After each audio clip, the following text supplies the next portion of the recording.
오늘 새벽 예배 말씀 이사야 60장 10절에서 14절입니다. 이사야 60장 10절에서 14절.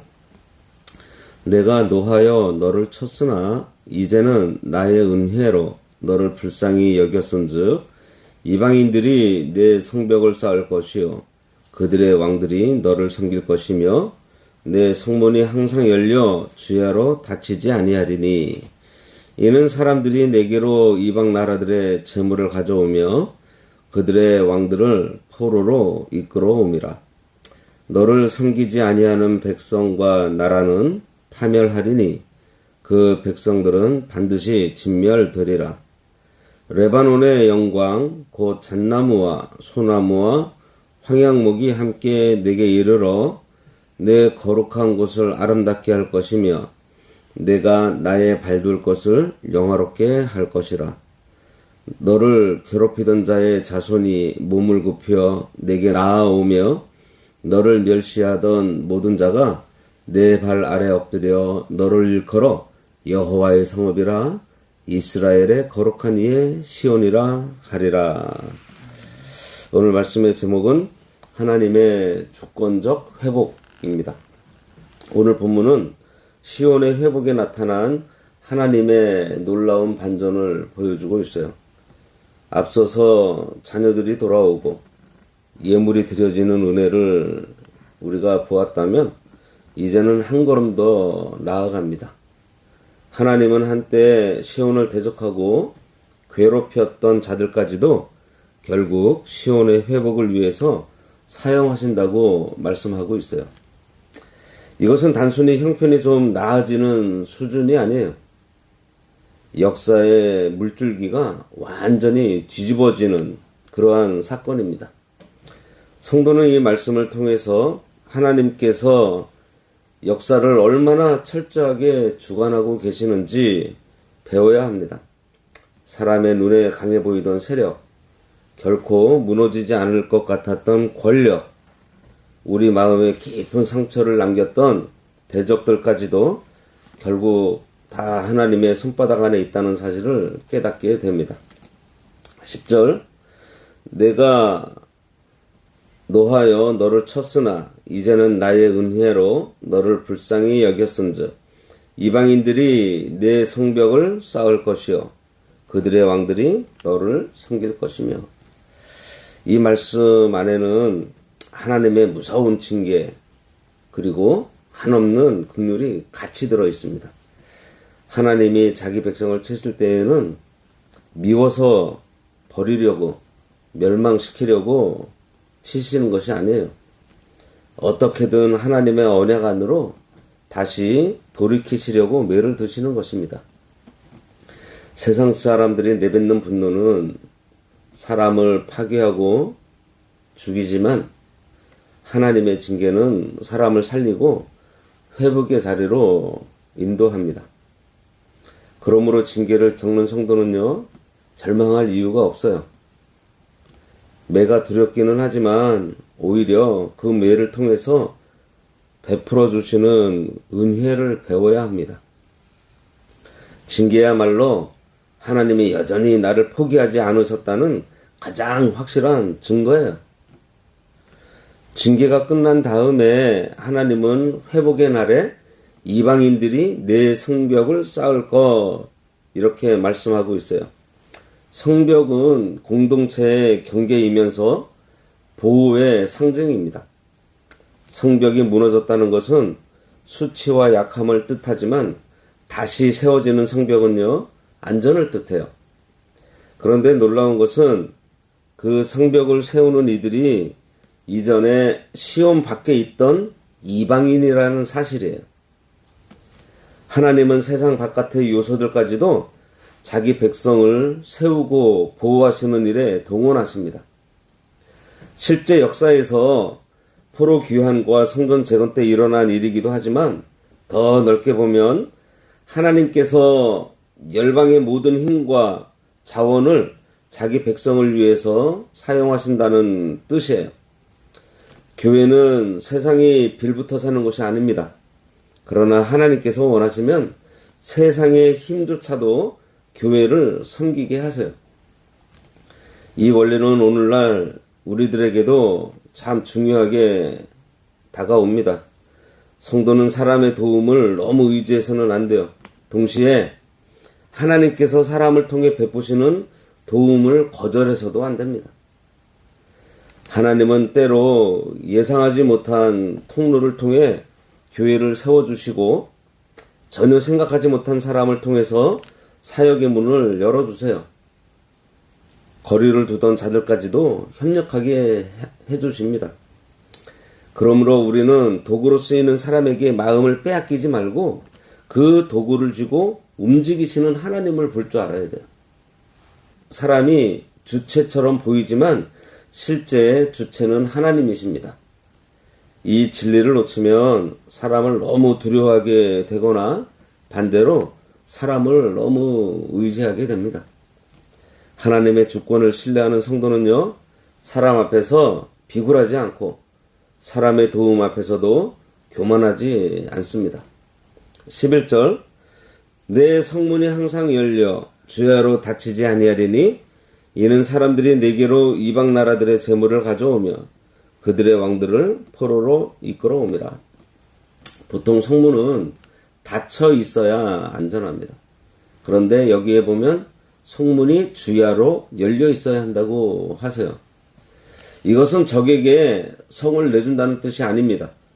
감당할 수 없는 풍성함이 그 성문을 통해서 열려있는 성문을 통해서 밀려 들어온다는 뜻이에요. 예물도 들어오고 돌아오는 자들도 들어오면서 세상 왕들까지 들어오니 문을 닫을 틈이 없다는 거예요. 하나님의 회복은 이처럼 개방과 환대를 가져오고 있습니다. 참된 교회는요, 진리를 지킨답시고 문을 걸어 잠그는 곳이 아니에요. 진리를 꽉 붙든 채로 은혜의 문은 대낮처럼 넓게 열어두는 것이 참된 교회입니다. 오래 믿은 사람들끼리만 편안한 곳은 복음의 공동체가 아니에요. 상처 입고 돌아오는 자, 처음 믿는 사람, 서툴고 연약한 자들이 언제든 들어와서 쉴 수 있어야 하나님께서 기뻐하시는 공동체가 됩니다. 하지만 개방한다는 것이 원칙이 없다는 뜻은 결코 아니에요. 바로 이어서 12절에 뭐라고 하세요? 너를 섬기지 아니하는 백성과 나라는 파멸하리니 라고 엄하게 말씀하고 있습니다. 이 말씀이 주는 무게가 아주 무거워요. 은혜의 문은 열려 있지만 하나님의 주권은 결코 가볍게 취급받지 않아요. 시온을 섬긴다는 것은 그 성읍에 계신 하나님과 하나님의 통치, 그리고 하나님의 말씀을 받아들인다는 뜻입니다. 하나님 나라에서는요, 무조건적인 포용만 있는 것이 아니에요. 사랑이 있으면요, 반드시 공의가 함께 갑니다. 오늘날 교회는 이 균형을 놓치면 안 돼요. 사람을 환영하지만 거룩한 기준을 잃지 말아야 하고요. 사랑하되 공의를 희석해서도 안 됩니다. 하나님은 그분의 나라를 업신여기는 자들을 중립지대에 그냥 이렇게 두지 않으세요. 하나님을 거부하는 것은 생명의 질서 자체를 거부하는 것이기 때문입니다.